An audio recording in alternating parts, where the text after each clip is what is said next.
موٹے موٹے اونی کپڑے، گرمیوں کے پسینے کی وجہ سے سمیل اٹھتی ہے، تو وہ کہتے ہیں ہم نے ان کے ساتھ نہیں بیٹھنا۔ وہ صدقہ خیرات کرتے ہیں چونکہ مال والے ہیں، اور ہمارے پاس مال نہیں ہے، ہم صدقہ خیرات نہیں کر سکتے۔ کیا میں تمہیں وہ چیز نہ سکھا دوں جس سے تم آگے والوں کو پکڑ لو اور پیچھے والوں سے آگے بڑھ جاؤ؟ بسم اللہ الرحمن الرحیم۔ حضور نبی کریم علیہ الصلوۃ والسلام کی احادیث طیبہ کے درس میں کتاب الصلاۃ اور نماز کے بعد جو ذکر کیا جاتا ہے اس حوالے سے احادیث پاک کا ذکر ہے۔ حضرت عبداللہ بن زبیر رضی اللہ تعالیٰ عنہ سے روایت ہے کہ رسول اللہ صلی اللہ علیہ وآلہ وسلم جب اپنی نماز سے سلام پھیرتے تو بلند آواز سے کہتے، لا الہ الا اللہ وحدہ لا شریک لہ، لہ الملک ولہ الحمد وہو علی کل شیء قدیر،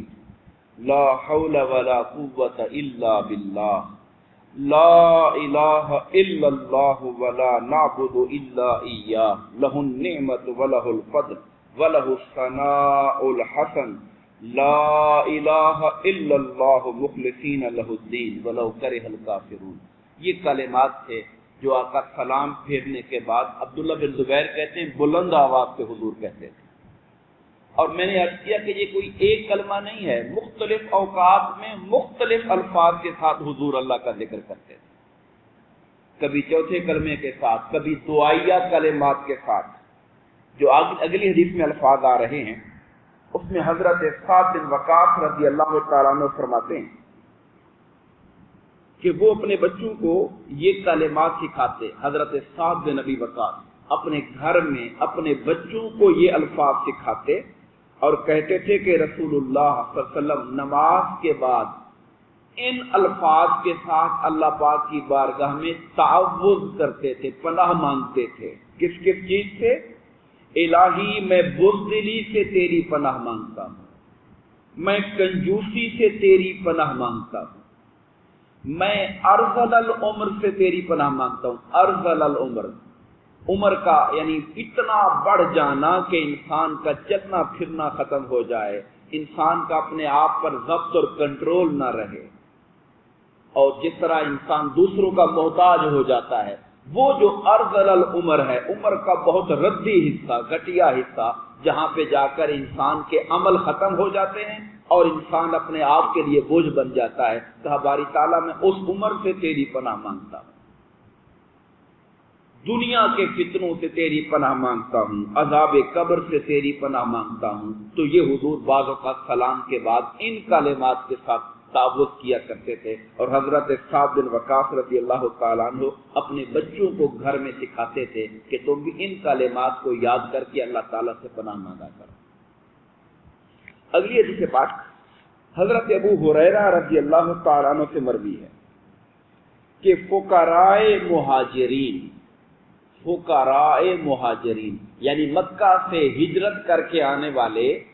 وہ صحابہ کرام جن کے اپنے گھر بار مال دولت نہیں تھا، فقراء تھے۔ یہاں فقیر سے مراد مانگنے والے لوگ نہیں ہیں، فقیر سے مراد وہ لوگ ہیں جن کے پاس وہ جو ہم کہتے ہیں شرعی طور پر جس پہ زکوٰۃ لگتی ہے، جو صاحب مال نہیں ہے۔ فقیر سے مراد ہے جو صاحب مال نہیں ہے۔ وہ فقراء مہاجرین جو ان میں سے بیشتر اصحاب صفہ تھے، صفہ کے چبوترے پر پڑے رہتے تھے، وہی لیتے رہتے، حضور سے پڑھتے رہتے، سیکھتے رہتے، آقا کہیں جاتے حضور کے ساتھ پھرتے رہتے تھے، اور پھر جہاں کہیں کے ہو کے آتے اس چبوترے پہ رات کو آ کے آرام کرتے تھے۔ لوگوں کی طرف سے جو کچھ آ جاتا مل جاتا کھا لیا کرتے تھے، کبھی تھوڑا کھا لیا، کبھی زیادہ کھا لیا، کبھی فاقے آ گئے، یہ ان کا حال تھا۔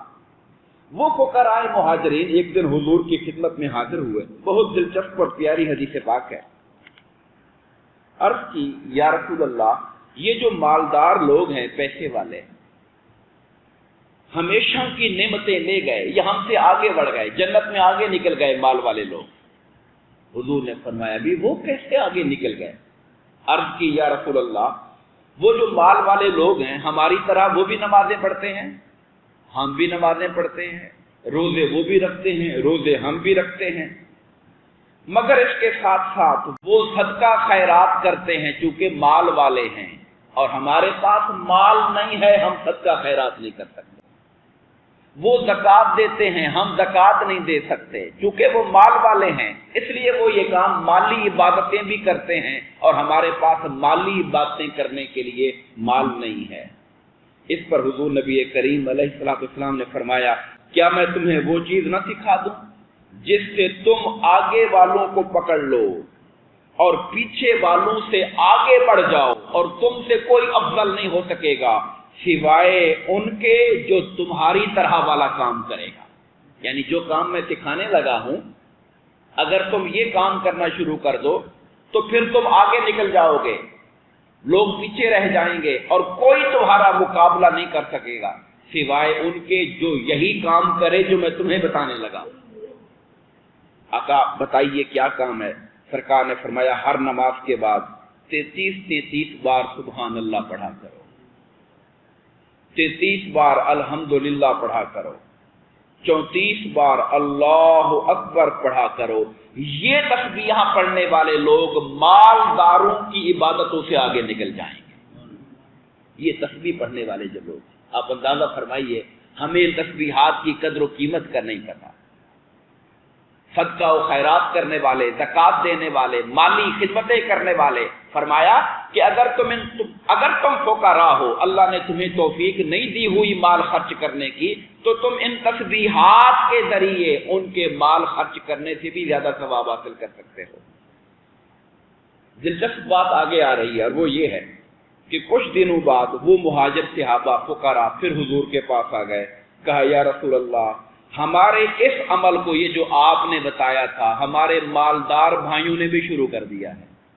آپ نے ہمیں بتایا تھا مالداروں کے اجر سے آگے نکلنے کے لیے، مگر مالدار جو بھائی تھے ان کو بھی پتہ چل گیا ہے کہ نماز کے بعد تسبیحاں پڑھنے سے یہ ثواب ملتا ہے، تو انہوں نے بھی شروع کر دیا ہے۔ کہنے کا مطلب یہ تھا کہ وہ تو پھر آگے نکل گئے ہم سے، چونکہ تسبیح بھی پڑھ رہے ہیں، مال بھی خرچ کر رہے ہیں۔ تب حضور نے فرمایا، یہ تو اللہ کا فضل ہے، جسے چاہتا ہے عطا فرما دیتا ہے، یہ تو پھر اللہ کا فضل ہے۔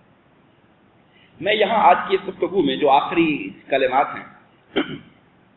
اس پر بڑی دلچسپ علماء کرام نے احادیث کی روشنی میں، آیات کی روشنی میں گفتگو کی ہے کہ اللہ تعالیٰ کی بارگاہ کے اندر مالدار لوگ افضل ہوتے ہیں یا فقراء و مساکین لوگ افضل ہوتے ہیں۔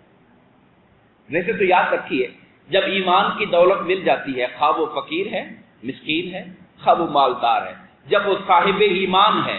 اور صاحب اخلاص ہے، عمل صالح کرنے والا ہے، تو پھر اللہ تعالیٰ اس کے درجات کو اس کے ایمان، اس کے خلوص، اس کے عمل کی بنیاد کے اوپر پرکھتا ہے،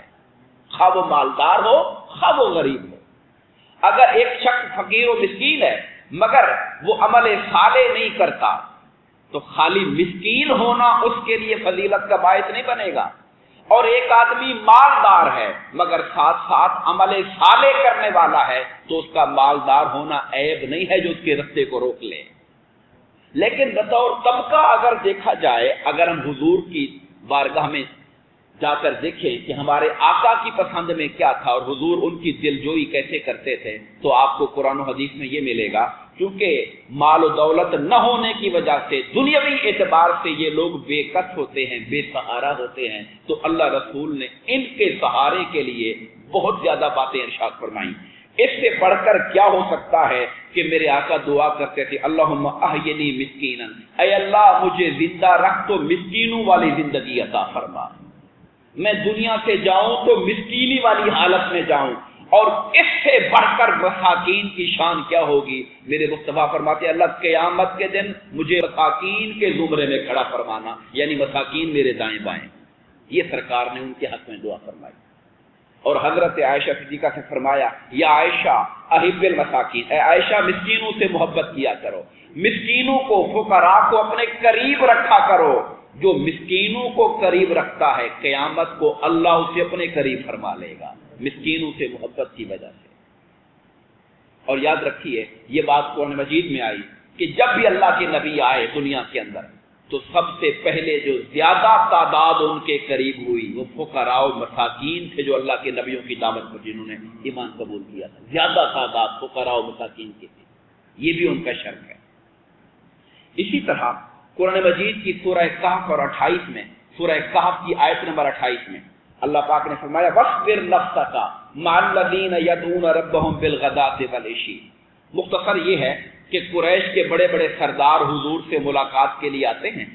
اور صحابہ کرام میں سے حضرت بلال، حضرت صہیب، حضرت سلیمان، جو فقراء صحابہ ہیں جن کے پاس دوسرا کپڑا نہیں ہوتا، موٹے موٹے اونی کپڑے، گرمیوں کے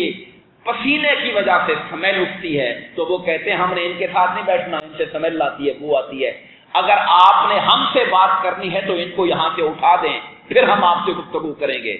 میرے آقا نے تو یہ ارادہ بھی نہیں کیا تھا کہ ایسا کریں،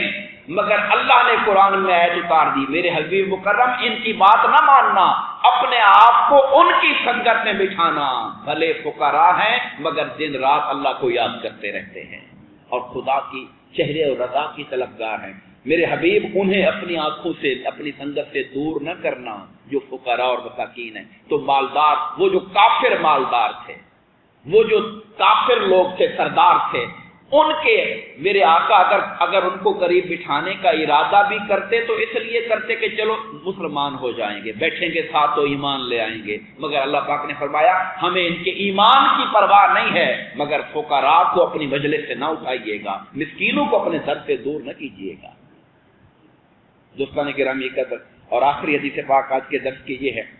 سرکار نے فرمایا کہ یہ جو فقراء مہاجرین ہوں گے وہ قیامت کے دن جو مالدار لوگ ہیں، ایک روایت میں آیا کہ 40 سال پہلے جنت میں داخل ہو جائیں گے، اور ترمذی شریف کی حدیث میں ہے کہ 500 سال پہلے جو فقراء ہیں وہ جنت میں داخل ہو جائیں گے۔ اس لیے بھی داخل ہو جائیں گے کہ مالدار لوگوں کو تو اپنی چیزوں کا حساب دینا پڑے گا کہ یہ چیز کہاں سے آئی، یہ کہاں خرچ کیا، یہ پیسہ کہاں سے آیا، یہ کہاں خرچ ہوا۔ جس کے پلے ہی کچھ نہیں تھا اور اس نے کوئی اچھا عمل کیا ہوا تھا، نیک تھا، تو اللہ تعالیٰ اس کے حساب کے معاملے کے اندر تخفیف ہوگی اور وہ جلد جنت کے اندر چلا جائے گا۔ دعا فرمائیے کہ رب کائنات ہم سب کو مساکین اور فقراء سے محبت کی توفیق عطا فرمائے، کیونکہ ہمارے آقا ان سے محبت کرتے تھے،